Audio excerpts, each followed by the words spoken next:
ক্ষমাপ্রার্থী। আপনাদেরকে যথেষ্ট পরিমাণ ভালো ব্যবস্থা করতে পারিনি এবং এখানে যারা আসছেন তাদেরকে আমি ধন্যবাদ দিচ্ছি। নিজের গুরুত্বপূর্ণ সময় এবং শ্রম দিয়ে এই আমাদের সাথে সহযোগিতা করছে। আজকের এই প্রোগ্রামের মূল বিষয়বস্তু হচ্ছে বিবিসি নিউজ বাংলার একটা একচুকা ভুয়া ভ্রান্ত নিউজ এর প্রতিবাদে আমরা বিবিসি বাংলার ওই নিউজ কর্মীকে বলতে চাই, আপনার একচুকা নিউজ একচুক বন্ধ করে করবেন না। নিউজ করতে চান দুই চোখ খুলে তারপর নিউজ করুন। আপনারা যেই সন্তোষকে নিয়ে নিউজ করছেন, তাকে যেভাবে স্বর্গীয় মানব হিসাবে উপস্থাপন করেছেন, প্রকৃতপক্ষে সে কতটাও স্বর্গীয় মানব না।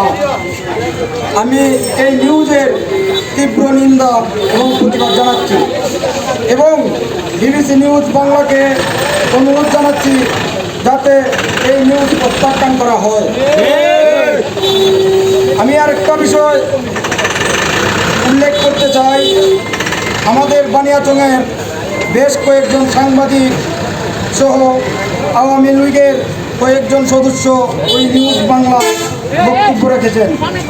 আমি স্পষ্টভাবে বলতে চাই, তারা সকলেই ছিলেন শ্রমিক লীগ, কৃষক লীগ সহ আওয়ামী লীগের দোসর এবং চিহ্নিতভাবে বাছাই করে করে তাদের মাধ্যমে এই বক্তব্য রেকর্ড করে ভিডিও আকারে বিশৃঙ্খলা সৃষ্টির লোককে সামাজিক যোগাযোগ মাধ্যমে ছেড়ে দেওয়া হয়েছে।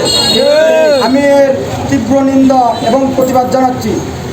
সেই সাথে আমি ওই সকল সাংবাদিক এবং আওয়ামী দোসরদের সাবধান করে বলতে চাই, পরবর্তীতে বানিয়াচংকে উচ্ছৃঙ্খল করতে আপনারা কোনো ধরনের পদক্ষেপ গ্রহণ করলে বানিয়াচংয়ের ছাত্র সমাজ তথা আপামর জনতা বসে থাকবে না।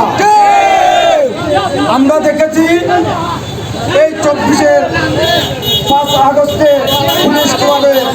পুলিশ আওয়ামী লীগ মিলে কীভাবে গুলি করেছে। আমাদের কাছে ভিডিও ফুটেজ সহ ছবি বিভিন্ন প্রমাণাদি আছে এবং আমরা দেখেছি 50 জন 40 জন পুলিশ মিলে এই কাজ করা সম্ভব হইতো না। ওই দিন আমরা শুধুমাত্র থানার সামনে এবং ঈদগাহের সামনে 200 থেকে 250 মানুষের উপস্থিতি দেখেছি, যাদের পরনে ছিল হেলমেট, যারা ছিল বিভিন্ন ছদ্মবেশী। আমরা তাদেরকে বলতে চাই, প্রশাসনকে বলতে চাই, দ্রুত তাদের গ্রেপ্তার এবং বিচারের আওতায় নিয়ে আসুন। সম্মানিত উপস্থিতি, আমাদের এখানে অনেকেই বক্তব্য দিয়েছেন, আমরা শেষ করে ফেলব, সময় দীর্ঘ আলোচনা করব না। তবে আমাদের বক্তব্যের মধ্যে দু একজন বলেছেন এখানে ওই নিউজের প্রকাশের ক্ষেত্রে দেওয়ান সোহেব রাজার কোনোরকম সংশ্লিষ্টতা ছিল।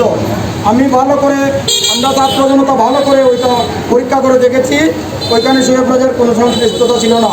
এই জন্যে আমার বক্তাদের প্রতি আমি ক্ষমাসুলভ দৃষ্টি এই প্রত্যাশা করছি।